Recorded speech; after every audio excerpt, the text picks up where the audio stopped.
they communicate very well. So thank you.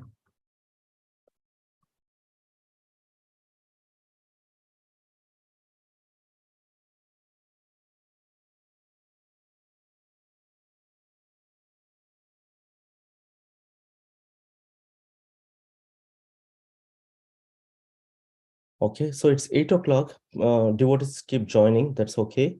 So I want to introduce Her Grace Mother Urmila. Today, Hare Krishna dear devotees, thank you for joining Sunday morning session. Today we are fortunate to have Mother Urmila amongst us. Mother Urmila is one of the senior disciples of His Divine Grace Srila Prabhupada. Since her initiation by Srila Prabhupada in 1973, she has been serving ISKCON continuously in multiple levels. She has a PhD in education, was a primary and secondary teacher for 27 years, and has 19 years of experience with school management. Mother Urmila is the chair of the Shastric Advisory Council to the GBC, was an associate editor of Back to Godhead for 30 years, and formerly a professor of sociology of religion at Bhaktivedanta College. She travels worldwide teaching Krishna consciousness. She is author of Essence Seekers, Dr. Best Learn to Read, an 83-book literacy program, and the great mantra for mystic meditation. Please unmute yourself and welcome Mother Urmila with a loud Hari Bol, Hari Bol, Hari Bol. Haribol. Haribol. Mother Urmila, stage is yours now. Please start. This is 1 hour, is that correct? Yes. Okay. Now this is a little tricky because I have sound with this, and we're going to try doing it with sound, and I hope it works. It's always a little tricky.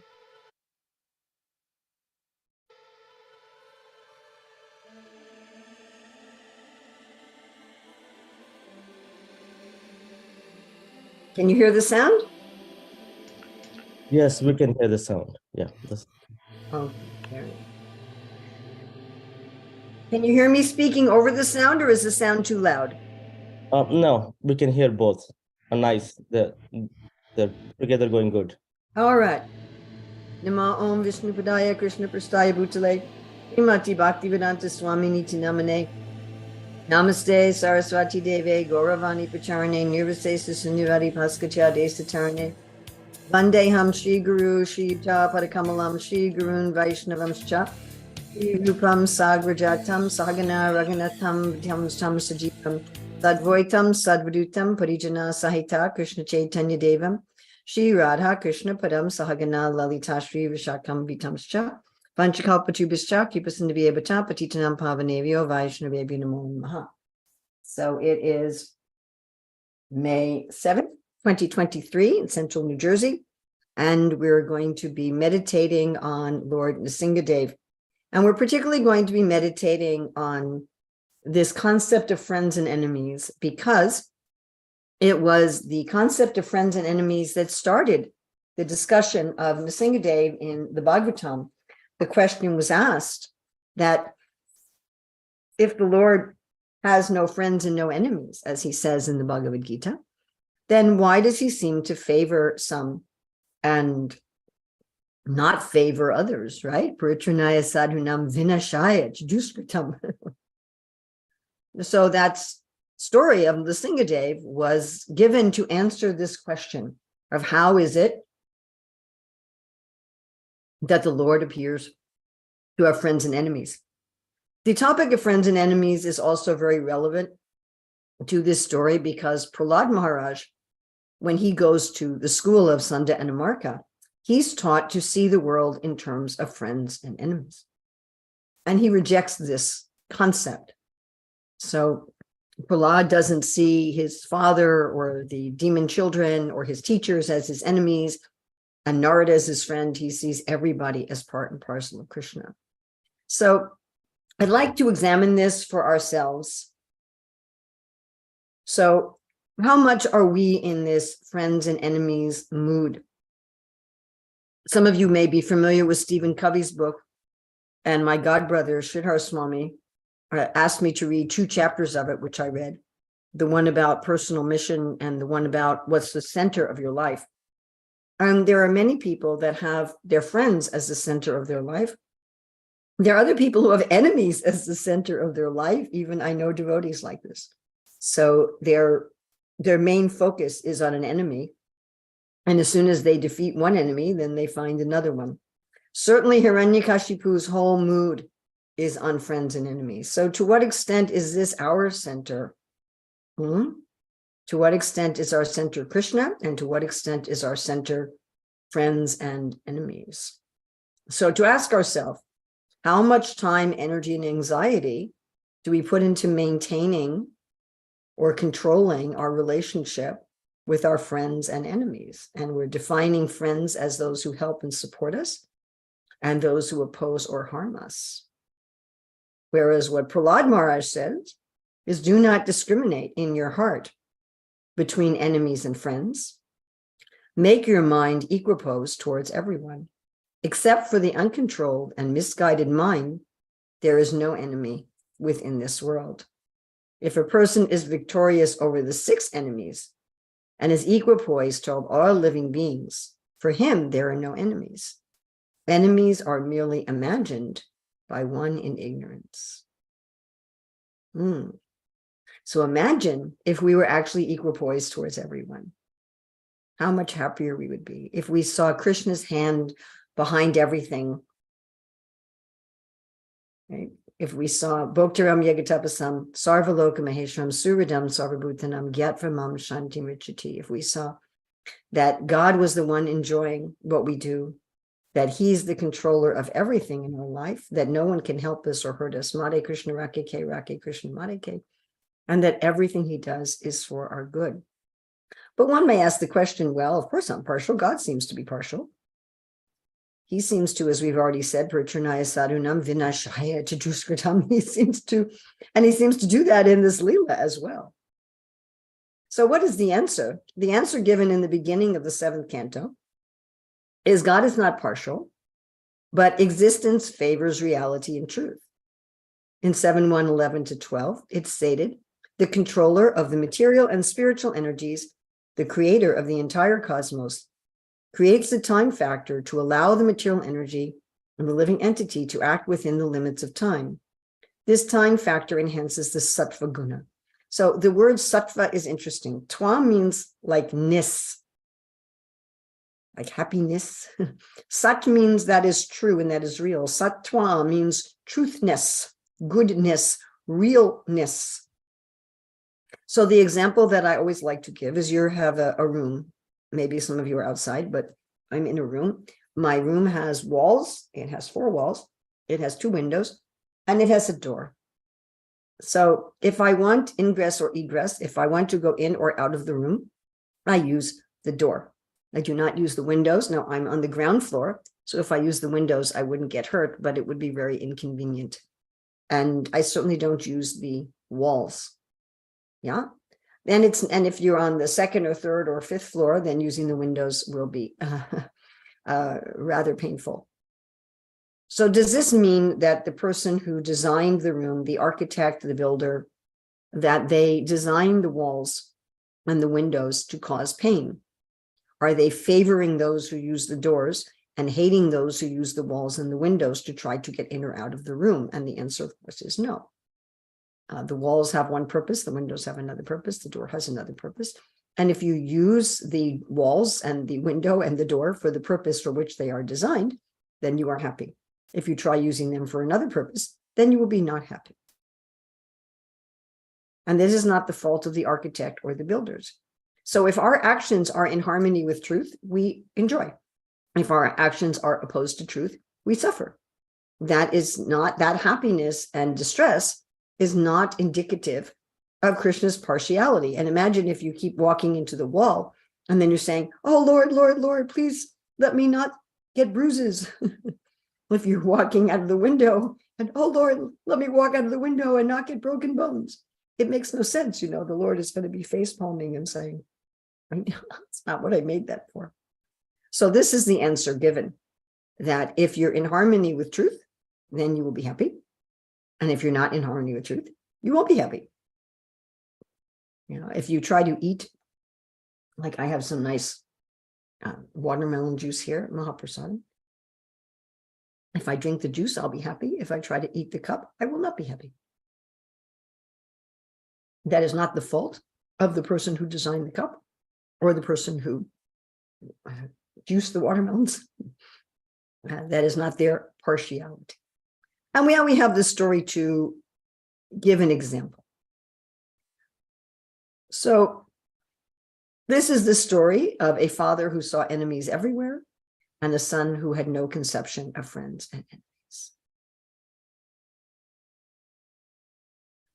So Lord Vishnu incarnated to destroy Hiranyakashipu and free the demons from despair.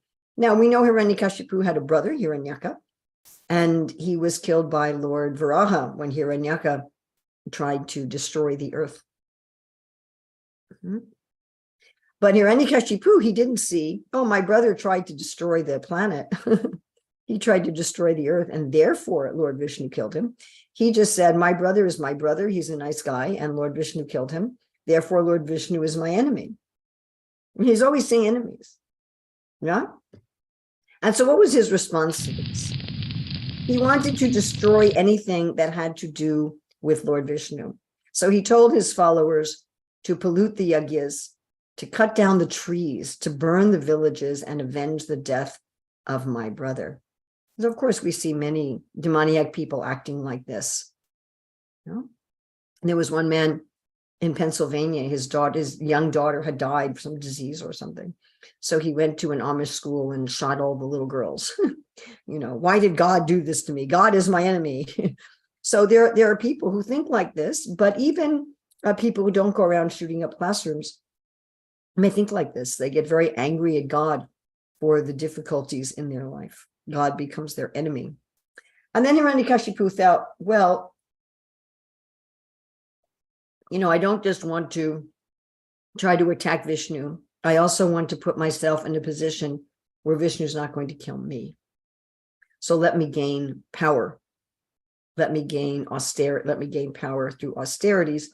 So in the Shastra, we have many people who use processes of yoga, like yagyas or meditation or austerities, not for the purpose of pleasing the Lord, not for the purpose of enlightenment, but they use these processes for the purposes of trying to control the material energy. We should also be careful why we're using the processes of sadhana bhakti. The processes of sadhana bhakti can also be used to try to gain power over others. Prabhupada writes about in the Chaitanya Charitamrita that he had a godbrother who, after the passing of Srila Bhaktisiddhanta Saraswati Thakur, wanted control over the various properties of the Gaudiya Math. And Prabhupada wrote, so Krishna gave him control of the properties, but he didn't give him the mission. Be careful what you want by your sadhana and austerities. So by these austerities, as we know well, he was disturbing the universe. He had this fire coming out of his head, was bothering everyone. The demigods go to Lord Brahma and say, help, help. So Lord Brahma comes and says, he starts off his benediction by saying, you who have to die can get a benediction, because he knew what Hiranyakashipu wanted. So he prefaces his thing. I love this, 7.3.21, where Lord Brahma just prefaces it with, you have to die, you can get a benediction. So what does Hiranyakashipu want? Look at this very carefully. What he wants is basically not to have enemies. His whole focus, my dear friends, his whole focus is on enemies. He's not even focusing on friends, frankly. He's just focusing on enemies. He says, I want to rule over everyone. There's no rivals. No one will be greater than me, and no one will be equal to me. That way, if somebody has enmity towards him, he can crush them. And how many of us honestly want this? Right? We want to get ourselves into some sort of position, some sort of situation where nobody can harm us. Yeah. I want to have all glories. I want to be the best of everyone. His desire for benedictions is the epitome of envy. I don't want anyone to have anything equal to or greater than what I have. Everyone can only have something less than what I have. All mystic powers, all glorious, all mystic powers. And then he's thinking, well, but that might not be enough. So he asked for all these benedictions as to how he doesn't want to die from anything living or not living, inside or outside, day or night, ground, sky, human, animal, demigod, demon, or any weapon. Shakespeare's story of Macbeth, I've often wondered if Shakespeare had read this story, because we have the demon in that story, Macbeth. He gets this, it's not exactly a benediction, but he gets a prophecy from these witches that you'll not be killed by any man born of a woman. You'll not be killed until the forest comes to the castle. And I think there was one more. And then, of course, he was killed by a man who was born by cesarean because his mother had died. And the enemy soldiers put trees as camouflage. So it looked like the woods was coming up to the palace, unless his benedictions, his prophecy stayed intact when he was killed. But these prophecies or these benedictions, they give the person some assurance. Okay, I guess I'll never die. I mean, it's so silly, because Lord Brahma said to him in the beginning, you will have to die. And Lord Brahma said, I also have to die. And then the universe is going to end. I mean, even if you live like Lord Brahma for the whole duration of the universe, you are going to die at the end of the universe. And we could discuss, we don't have time today, but it would be an interesting discussion. Why is it we don't want to die? Part of the reason, of course, is that we are naturally eternal, and so death is very foreign to us. But another reason is that we invest so much time, energy, money, care, thought into our present identity and our present life. You know, we don't want it to be destroyed. All right, so what does Hiranyakashipu do after getting his boons? He conquers heaven because he has no rivals. He has power over everyone, all powers. And then he becomes very proud, and he forces the demigods to worship him. So this sort of behavior is very common for demoniac and cruel people. If we think about Hitler, one of the things he did is he changed the vows that the soldiers had to take, that the citizens had to take. Instead of vowing loyalty to the country, they were vowing loyalty to him personally. And one should be wary of this. You know, if there's somebody that starts asking for personal loyalty, that is a very dangerous situation. Now, one would think, let's go back for a minute, one would think that Hiranyakashipu would be happy. After all, he got everything that he wanted. Now, Brahma, Vishnu, and Shiva were not under him, but everybody else was in the whole universe.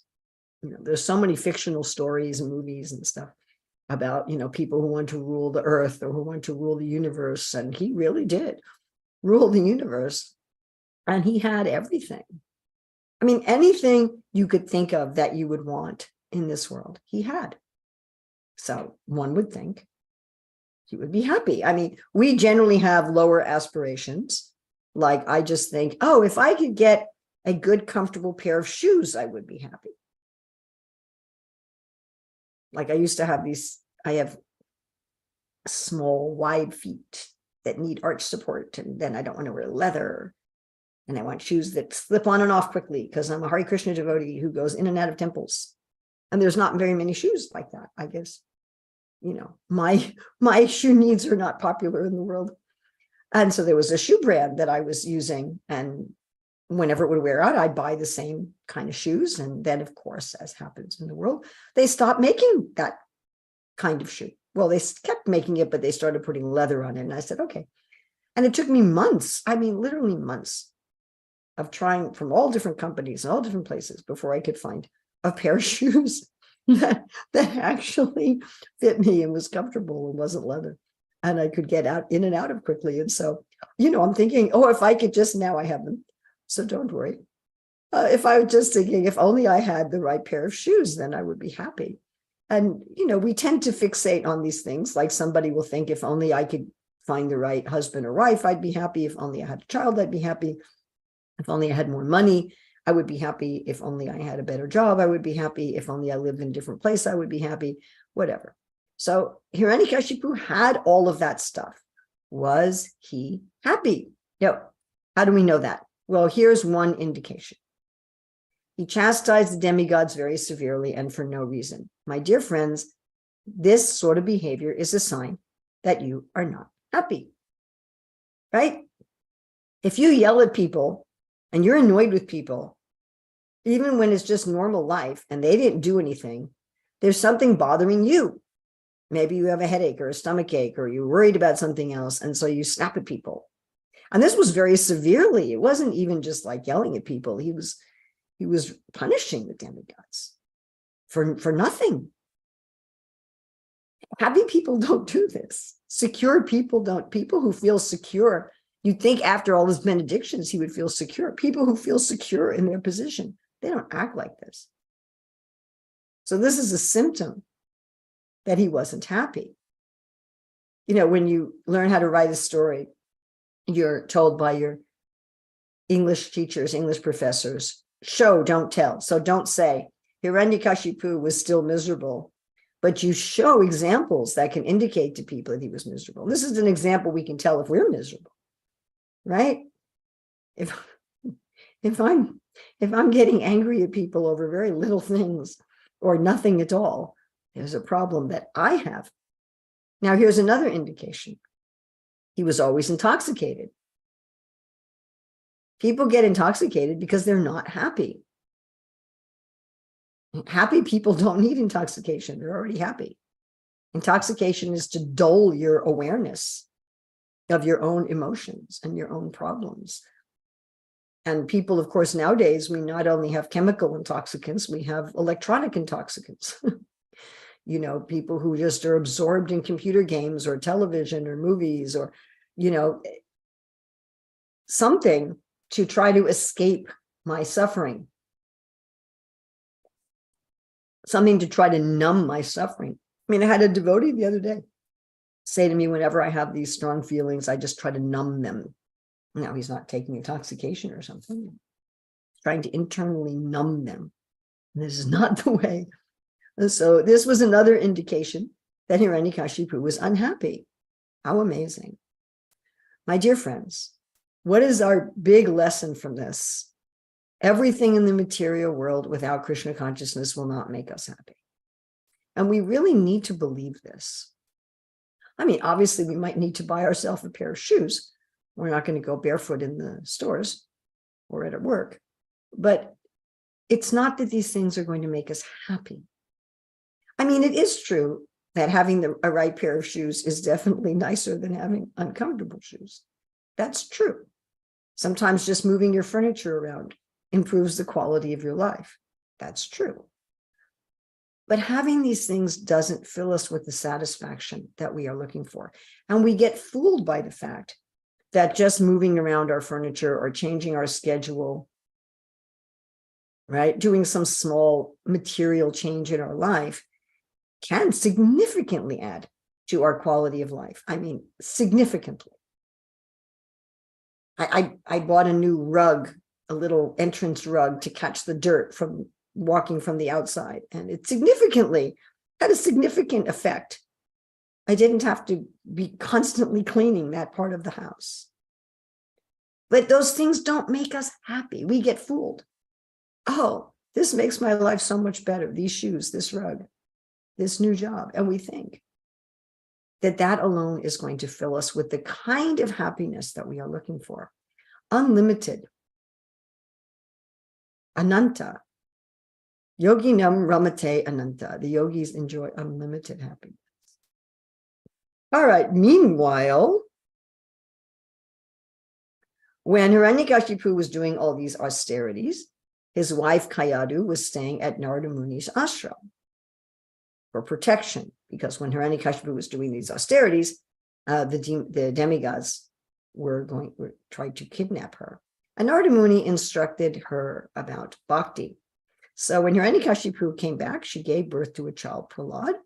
They had other children as well. And that's a whole other fascinating story of Prahlad's family tree and how that relates to other stories in the Bhagavatam. Unfortunately, we don't have time to go there today. So there's a nice description in the Bhagavatam about the character of Prahlad. No pride.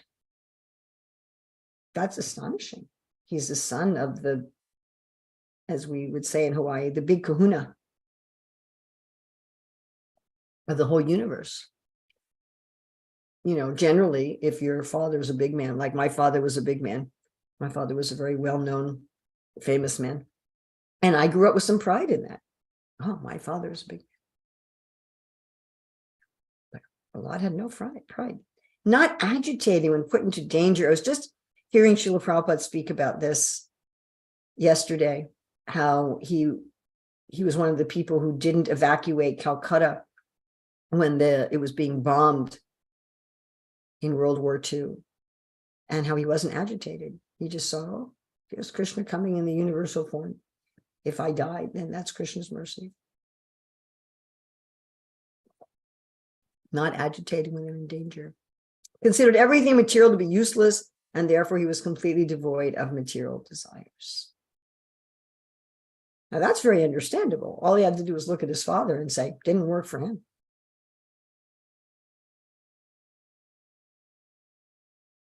He had full control of his senses and mind. I want us to remember that he's a child, and children are notoriously not in control of their senses and their mind. Full control of his senses. And my dear friends, we don't have time to get into this in depth, but controlling the senses and the mind does not mean numbing them. It does not mean repressing them. It does not mean hating them. It means neutrality. Krishna says, like the rivers go into the ocean, which is always being filled, but is ever still, doesn't get bigger from the rivers. To be free from attachment and aversion. To be free from attachment and aversion. Aversion is not control. Repression is not control. Denying is not control. Neutrality is control. Allowing the senses and mind to have their thoughts and feelings, but not identifying with them, not giving them much attention. Just like where I'm staying, there's a highway nearby, and there's a constant 24-hour sound of vehicles on the highway. I generally don't even notice it. I don't pay it much attention. I neither meditate on it, nor do I hate it. I don't go out there and try to stop the cars so that the noise will go away. I just simply ignore it. It doesn't have anything to do with me. Kind to every living entity and the best friend to everyone, diametrically opposed to his father.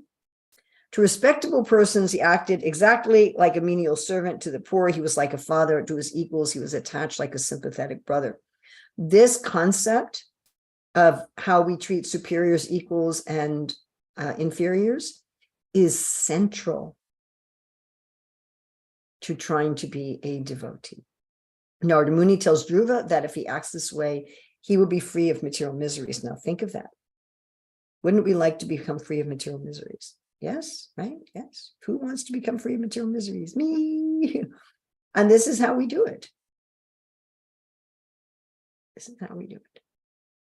All right, so Prahlad grew up, and like any other child, he was sent to school. This is actually a photograph of a drama we did here many, many years ago. The teacher is in this picture. A lot of my family members are here in this picture. This is my daughter-in-law, Nitya, and her oldest son, Janu, and her next son, Chakra, who recently died in a motorcycle car accident. And then her next son, Vikram, and then my daughter's daughter, Padma. And these are two children of another devotee here. So Balaram and Subhadra. There's Prahlad in school. And then after going to school, like any other father, it's like I regularly eat at my granddaughter's house, and I have two great-grandsons, and they go to the local devotee school here. And so many times when I come for dinner, I'll say, Nisinga Abhimanyu, what did you do in school today? So Hiranyakashipu asked Prahlad, so what are you learning in school? And Prahlad is thinking of his father's welfare, and he says, give up your worldly attachment and serve the Lord. So Hiranyakashipu is not exactly pleased with this, because his whole life is about worldly attachment. So he decides that his child was innocent and had become polluted. So he gets very angry. He doesn't appreciate this good advice. He gets very angry.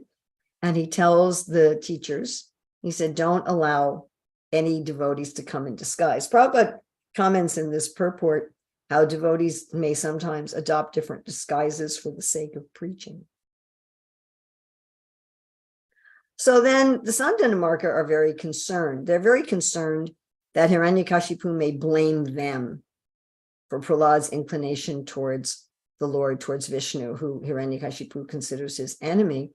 And even though Hiranyakashipu has already said this must be other people who come in disguise, still they're not feeling very secure about this. And so they're asking Prahlad, where did you learn this? Where did you learn this? So Prahlad doesn't want to get Narada Muni in trouble. Narada Muni is ostensibly under Hiranyakashipu's control. So he just answers this question by saying, let me offer my respectful obeisances unto the Supreme Personality of Godhead, whose external energy has created the distinctions of my friend and my enemy by deluding the intelligence of men. Indeed, I am now personally experiencing this, although I previously heard of it from authoritative sources. So what we hear from the scriptures, we then get actual evidence of. And he says, persons who always think in terms of enemy and friend are unable to ascertain the super soul within themselves. This is a very important point. If we want to find God, and we're chanting Hare Krishna, but we're still thinking in terms of friends and enemies, we'll not be able to find God. But the teachers tried anyway. They tried to teach him about friends and enemies, but Prahlad wasn't interested. They tried to teach him diplomacy in terms of friends and enemies. All right, so he's in the school for some time, and the teachers are trying to deprogram him, find out where he got his knowledge and deprogram him. He's in the school for some time, and then he goes to see his father again. And his father says, so what did you learn in school? And Prahlad says, Shravanam Kirtanam, Smaranam Bandhanam, Padasevanam Dasya. He says you should do the 9 processes of devotion. This is a very important verse in the Bhagavatam. Srila Prabhupada, in his purport to this verse, gives an explanation of each of the 9 processes of devotion. So at this point, Hiranyakashipu is furious. Before he was angry, but he was thinking, okay, he's just a child and somebody else must have polluted him. But now he's just had it. And he decides that he wants to kill his own child. And Hiranyakashipu thus is kind of probably the first child abuser in the universe. And, the tortures. So, I mean, not just like physical abuse, but really, trying to kill his child. And he particularly got angry when Prahlad says, you can't know. You're too materially attached. You can't know. This is beyond you. And that really bothered his ego. We generally get angry when someone insults our ego. So Hiranyakashipu has all these different ways to try to kill his child. Demons, chindi. We used to have in our play, chindi, chop him up, pierce him. It'd be scary. And Prahlad wasn't affected. I mean, I've had some pretty scary things in my life, but nothing on this level. And how do we get affected by Prahlad? Wasn't affected. They tried to throw him off a cliff. They tried to have a crazy elephant step on him. And this almost have taken some time. And imagine being taken from one torture and one horrific, scary situation to another, then put with poisonous snakes.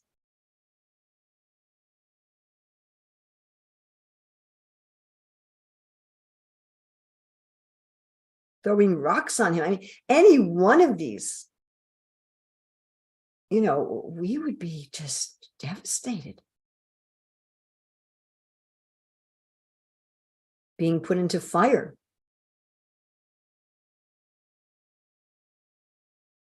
Being poisoned. Put with strong winds. Severe cold. What a thing to do to your 5-year-old son. because he's telling you you're too attached. How do we respond when people tell us we have a problem? Have you ever tried to tell somebody they have a problem? Even a devotee, and you try to tell them that they have some kind of problem. Do they just get angry? How do we act when somebody tells us, hey, you have a problem? So Hiranyakashipu was a little frightened. You know, he has this benediction that he's the most powerful, he has no rival, and he's not able to kill a little boy who externally doesn't do anything to fight back or defend himself. So he just doesn't know what to do. And the teacher, Sandanamarka, said, you know, don't worry about it. He's just a little boy. Send him back to school. Now, something very interesting happens here. Prahlad Maharaj, up until this point, had kept his Krishna consciousness private. So he talked to his father about it only when his father asked him, what did you learn at school? What's the most important thing you know? Otherwise, he kept it to himself. He was just in school, just kind of observing and being, you know, non-cooperative. He did talk to the teachers a little bit, but he wasn't preaching. And we see something very interesting, that after he survives all of these attempts on his life, he becomes very emboldened.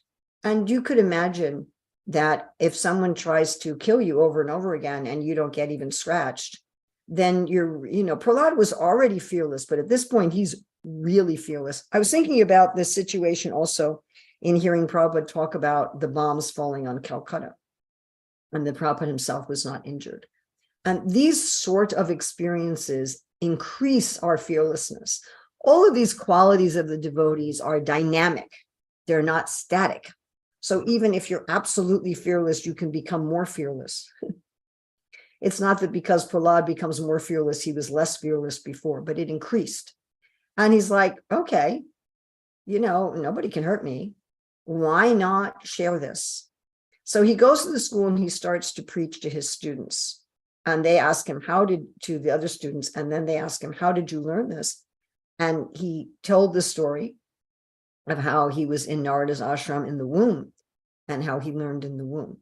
And lest one think that such is fantasy, there's lots of evidence, lots of empirical evidence that the fetus in the womb can hear. And there's a number of people who've done experiments of reading academic material. I read about this one family that read advanced mathematical texts out loud when the mother was pregnant, and how the children became expert in mathematics. I read about one family who would read about chess, and the children became chess masters. One of my good friends, one of my former Gurukul students, actually has a memory of her father reading Chaitanya Charitamrita to her mother when she was in the womb. She actually can remember that. So what did he learn? He tells them that we are a soul. We don't have time to go into all the teachings of Prahlad Maharaj. Srila Prabhupada had the teachings of Prahlad Maharaj published as a separate little booklet early in the movement that we used to distribute. So that we are a soul, most important. Prabhupada was one time asked the devotees, what's the first thing that you preach about? And they said, we first preach that there's a God. And Prabhupada said, no, first thing you should preach about is how you are not this body, that we are a soul, that we are a soul. We are separate. We are not the body. We are not the mind. I've just picked out some of his more, I think, astonishing teachings. One is happy as long as one does not endeavor for happiness. As soon as one begins his activities for happiness, his conditions of distress begin. There's a number of not particularly spiritual people, or not particularly devotee people, who have understood the same thing. That as soon as we look for happiness, we have a sense that we don't already have it, but we already have it. It's already part of us. It's already part of the soul. And so the very act of looking for happiness negates our ability to be in touch with the happiness we already have. I mean, let's think of a very, very, very ordinary example. So you have a group of children playing with toys, and a child starts looking at what toys the other children are playing with. And as soon as they do that, they lose an awareness of the toy that's already in their hand. And they start thinking that the toys that are in the other children's hand are more attractive. Or, if there's a married couple and one of them is always looking at other people, they lose their awareness, they lose their appreciation of the happiness they already have in their relationship. So we already have full happiness within ourselves. In fact, this whole concept that I need this and that and the other thing to be happy is a lack of appreciation and gratitude for what I already have. But it's not just what I already have in terms of my home and my car and my money and my friends and blah, blah, blah. But it's I, the soul, already have infinite happiness in relationship with the Lord. What's something else he taught? The Supreme Personality of Godhead, Hari, is the soul and the super soul of all living entities. The Lord is the most dear, and he is the supreme controller. So this is very much like Bhagavad Gita 5:29. Now, this instruction I find very interesting. In the same favorable way that one sees himself and takes care of himself, take to devotional service to satisfy the Supreme Personality of God. So I bathe my body every day. I should bathe the Lord. I put on nice clothes. I should dress the Lord. I want to give my body nice food. I should feed the Lord. And I think about myself, how I want to eat, how I want to sleep, how I want to do this and that and be with this. I can take that same thought and transfer it to the Lord. So Hiranyakashipu, now this was really Prahlad going to this extent of not just keeping his Krishna consciousness to himself and talking to his father and a little bit to his teachers about it. Now he's transforming the whole school. So, he did this because he was filled with courage from his father's failed attempts to kill him. But this act of defiance of Prahlad really pushes Hiranyakashipu over the edge.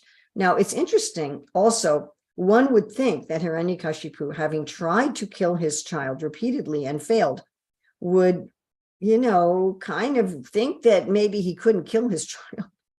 But he's so angry, he loses his good sense, as happens when we're angry. And so he says, what is the source of your power? His whole mood is envy. He's thinking, I have all this power. And if I can figure out where you got your power from, then I can get more. So his whole mood, what is the source of your power? And what does Prahlad Maharaj say to him? Do not discriminate in your heart. We read this at the beginning. Do not discriminate in your heart between enemies and friends. Make your mind equipoised towards everyone. Except for the uncontrolled and misguided mind, there is no enemy within this world. So Hiranyakashipu didn't like this. And he's like, where is this God of yours that's given you power? And Prahlad very simply says, everywhere. Now, it is said by our acharyas that Nrsimhadev was kind of peeking out of the pillar. So that when Hiranyakashipu said, oh, really, everywhere? Well, is he in this pillar? And Prahlad says, yes, everywhere. Then Hiranyakashipu says, he hits the pillar and he says, I'll kill you if he's not here. How did he think he was going to kill him?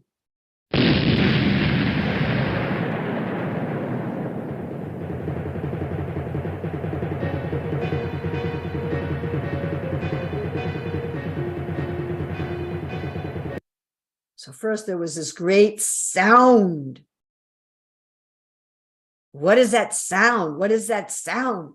Where is it? Everywhere, a strange sound. And then this amazing being, never seen before, jumps out of the pillar.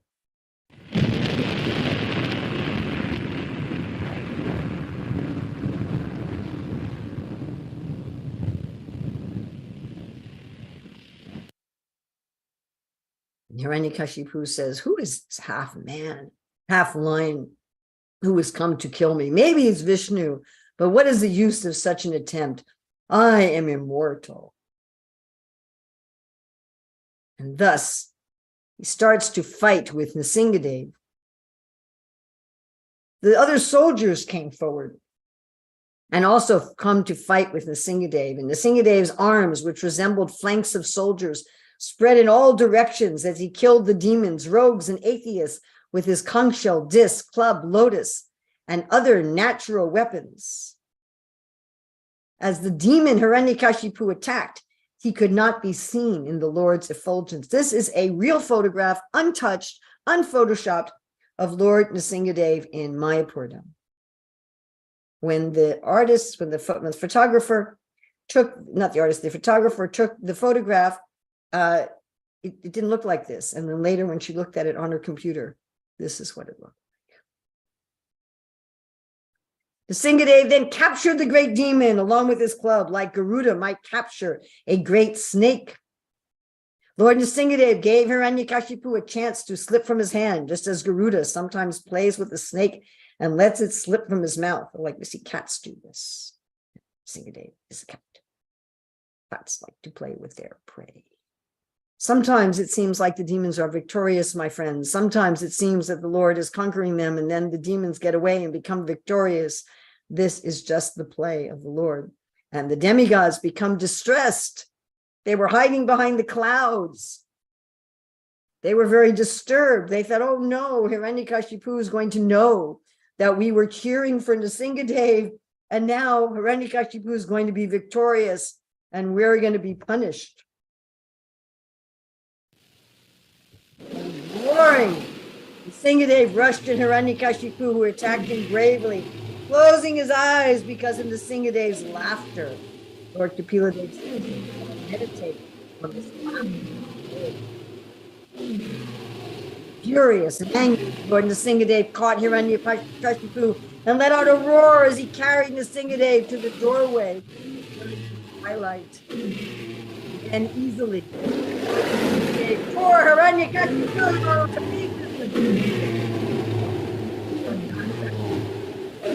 Lord killed the demon, not inside or outside. It was twilight, not day or night.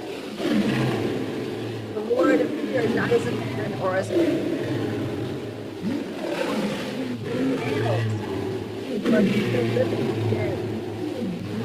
And then again, the Lord killed you.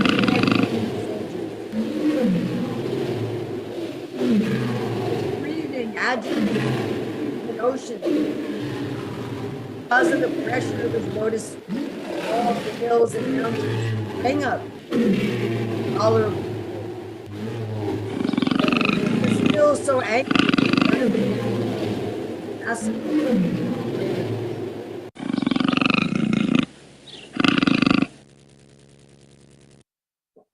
Lord Brahma, Lord Shiva, all the demigods, the Lord was still angry. Then, at the request of Lord Brahma, Prahlad Maharaj went toward Lord Nrsingadev, at which point the Lord became peaceful.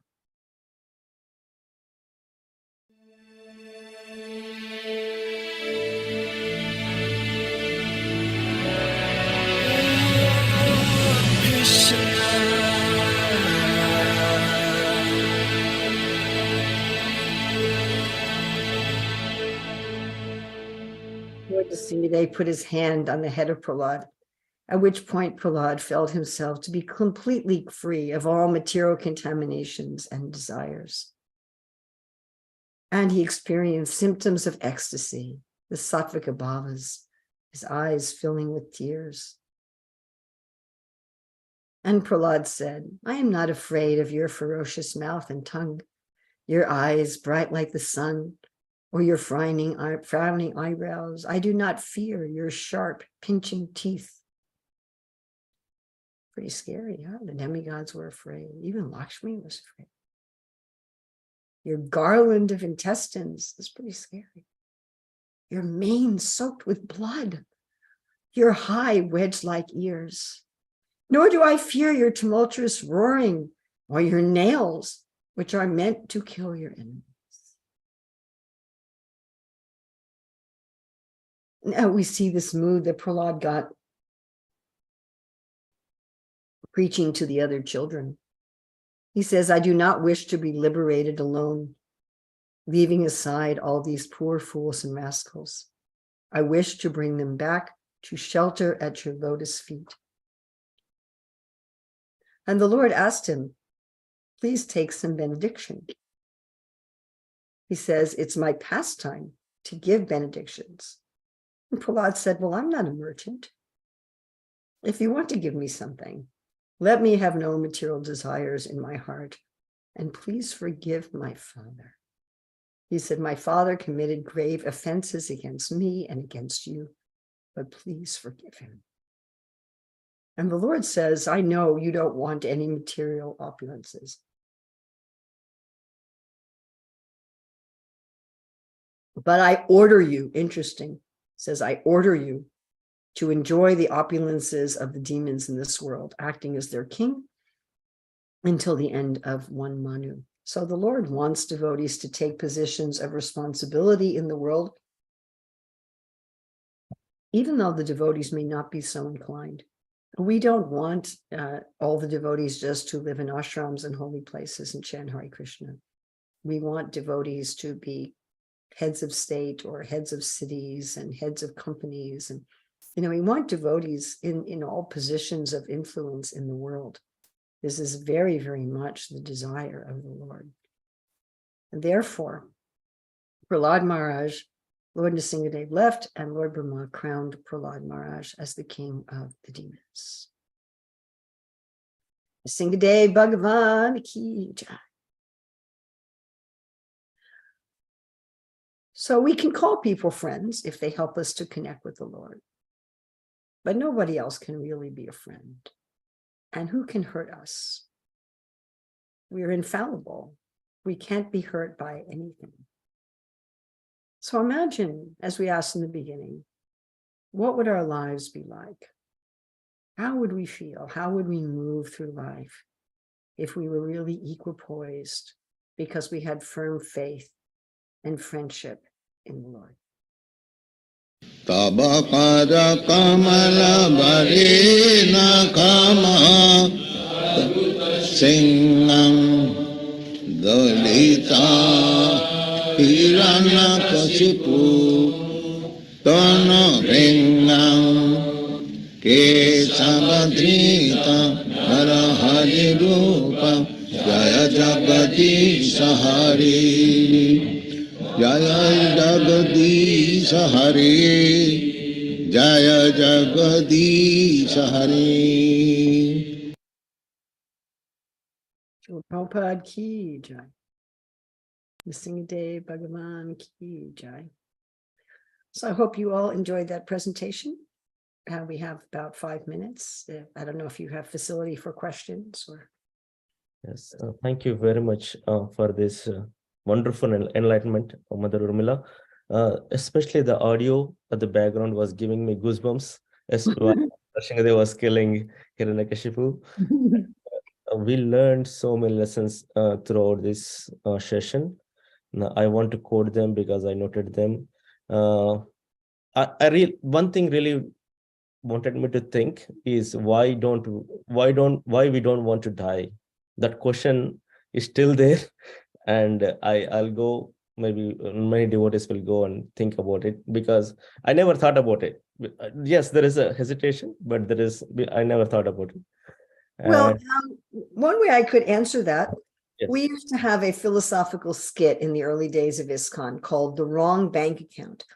And as a very new member of ISKCON, I remember that I didn't understand it very well. So it was about this person who has a job. And he works and he gets paid. And every time he gets paid, he puts money in the bank to save up for his retirement. So as I'm sure most of you know, it's possible to put money in someone else's account. You cannot take money out of someone else's account, but you can put money in someone else's account.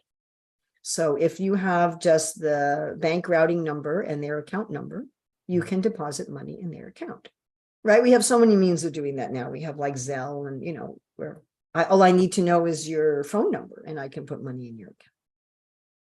All right. So, the accounts can have one number different. So maybe I think I'm putting money in my account.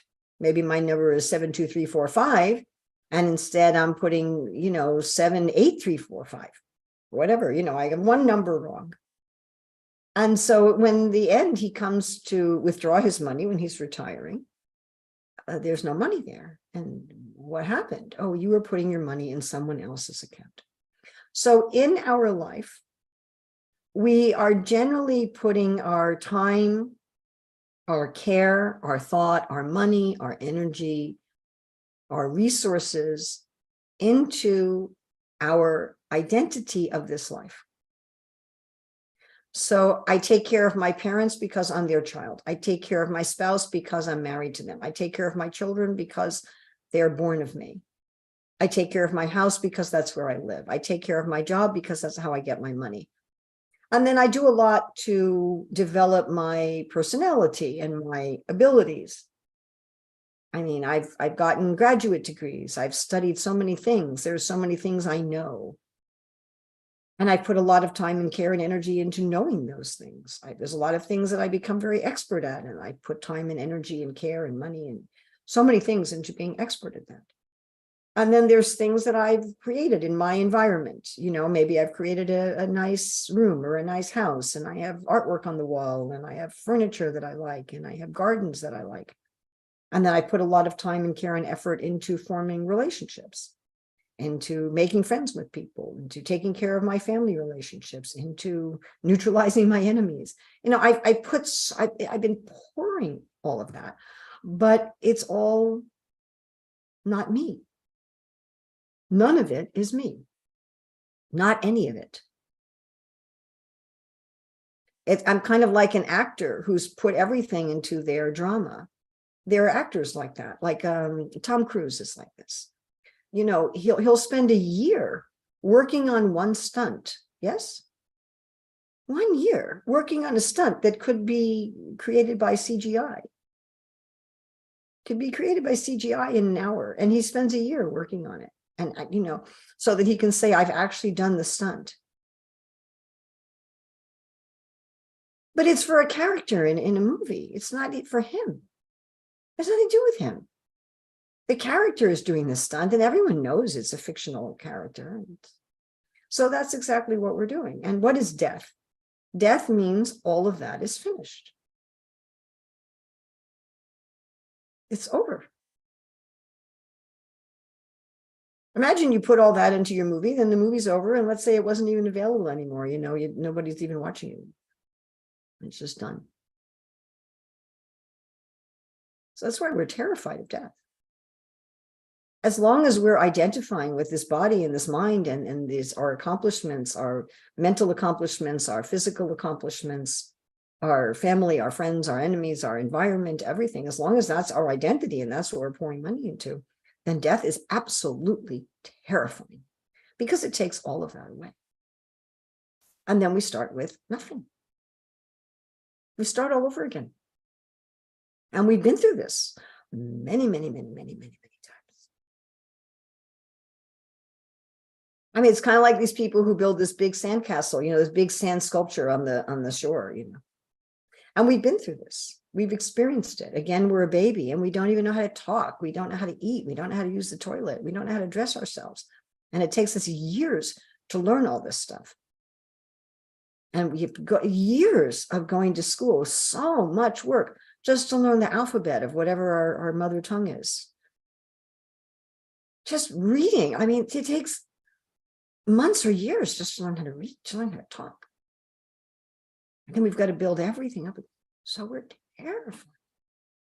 Absolutely terrified. We think that what we're afraid of death is the means of death. Like, will I get some horrific, painful disease that I'll be suffering physical pain for years? Or, will the actual moment of death be physically painful? That's not what we're afraid of, honestly. That's not what we're afraid of. So instead, we should be investing all of these things into our relationship with Krishna. Now, interestingly enough, that doesn't mean that we neglect our parents or our spouse or our children or our home or our car or our garden or our job. Mama Nusmam Yujicha. I mean, this is what Arjuna thought. Arjuna thought, well, if I do everything for you, Krishna, then I'm just going to walk away from this battle and heck with everything. And, and Krishna's like, no, that's not what you do. You do your work in a different consciousness. And then we're depositing everything in our eternal account. And then there's no fear of death. We've already died, actually. We've already died. We already don't identify with this world. Our reason, our motive, our driver for what we do has changed. And then everything's being put into Krishna's account. Krishna, I'm doing this for you. I'm caring for my aged mother for you. I'm taking care of my infant child for you. I'm working at this job for you. Like Prahlad Maharaj was overseeing all the demon empire. He didn't even want to. He's like, I don't know this. And the singer said, no, do it for me. Is that all right? That is very good answer. And thank you for so many examples, Hare Krishna. And we have one question, and then I actually have a meeting in a half an hour, and I haven't had breakfast yet. And Balram Nitya Prabhu raised his hand first, so we'll go with that. Okay. Balram Nitya Prabhu.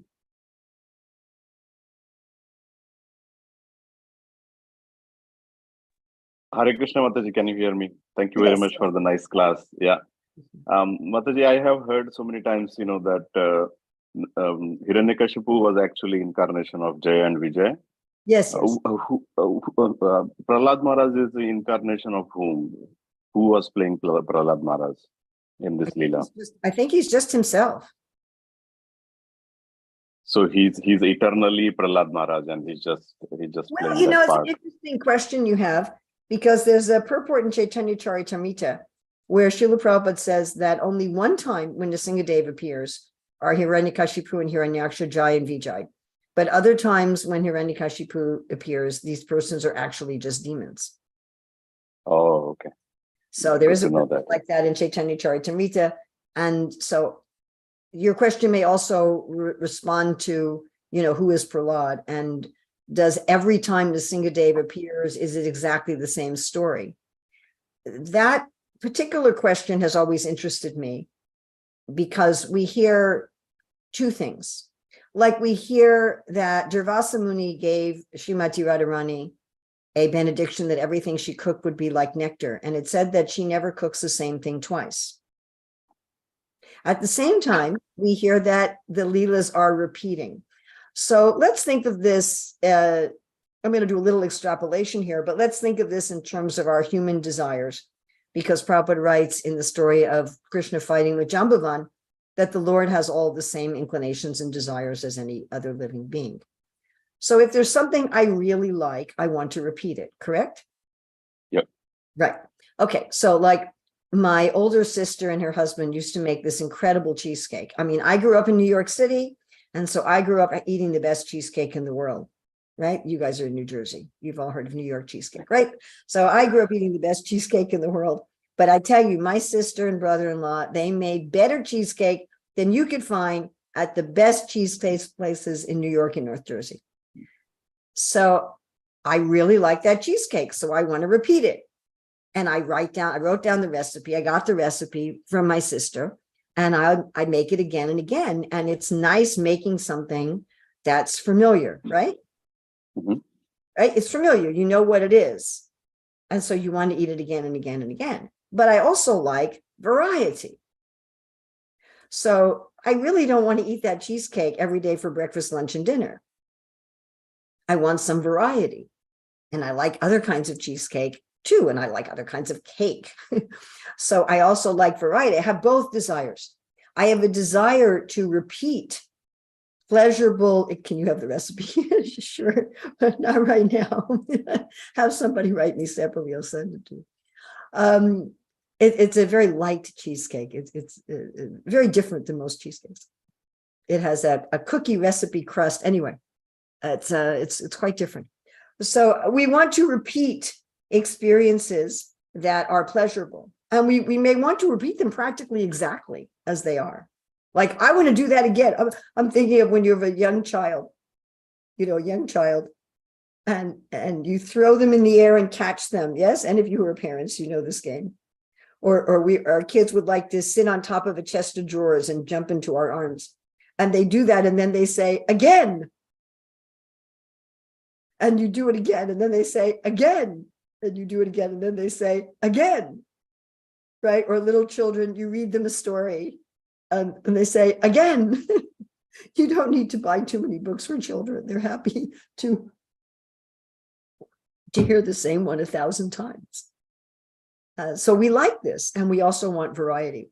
So Krishna's pastimes are eternal in the sense that Krishna's having so much fun. He likes to repeat the same story again. And the same jivas may play the same roles, or different jivas may play those roles. Or like, let's do this story again. But he also likes variety. So we will find in the scriptures, there's often different accounts of the same story. You know, like if I'm making that cheesecake, maybe sometimes there's no topping on it. Maybe sometimes there's whipped cream. Maybe sometimes there's a blueberry topping. Sometimes there's a strawberry topping. You know, I might want to change it up a bit.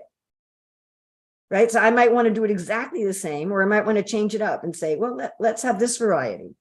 Well, let's have this variety. So Krishna does both. And as I say, sometimes it may be the same living beings, the same jivas, who are like, okay, I want to do it again too. Let's go do it again. And sometimes it's someone else. And there's some variety in it. So both are there. You know, when I heard Radharani never cooked the same thing twice, my first thought was, well, suppose Krishna wants to eat it again. What, is he told he's not allowed to? Sorry, I never cooked the same thing twice, so you're out of luck. You know, I don't think that, not like that. You know? Or if Krishna says, you know, I want to change it up a little bit, it's not that the devotees say, well, you know, your pastimes are eternal, Lord. They're eternal. We can't change anything, you know, because then it wouldn't exactly be eternal. So I don't think that happens either. And how all of this works, I have no idea. Srila Prabhupada wrote in a letter to Ekayani, who was Gopal Krishna Maharaj's wife before he took sannyas. At one point with her questions, he said, better you chant Hare Krishna, go to Goloka Vrindavan and figure these things out see these things for yourself. So I'm very much looking forward to seeing the Lord's pastimes and being in the Lord's pastimes, where I can get to personally experience how the Lord has pastimes that repeat over and over again and yet are full of variety. As for Narada's question in the chat, I've had that question for a long time and I have no idea. I have some various thoughts of the answers to that, but I don't actually know. So thank you very much for this opportunity to speak about Nrsingadev and Prahlad and to serve Srila Prabhupada, my spiritual master and the founder of the Hare Krishna movement. Thank you very much. Nrsingadev Bhagavan ki jai. Prahlad Maharaj Jai. Srila Prabhupada ki jai. Okay. Thank you very much, Thank Mataji. you so much. I want to give it over to Madhupati Prabhu, the temple president, if he has something to share. Hare Krishna, Madhupati Prabhu. Hare Krishna. Thank you very much, Mataji, for this wonderful presentation on Nrsinga Bhagavan's pastimes with all the sound effects. So it was wonderful. Thank you very much for enlivening us. Yeah.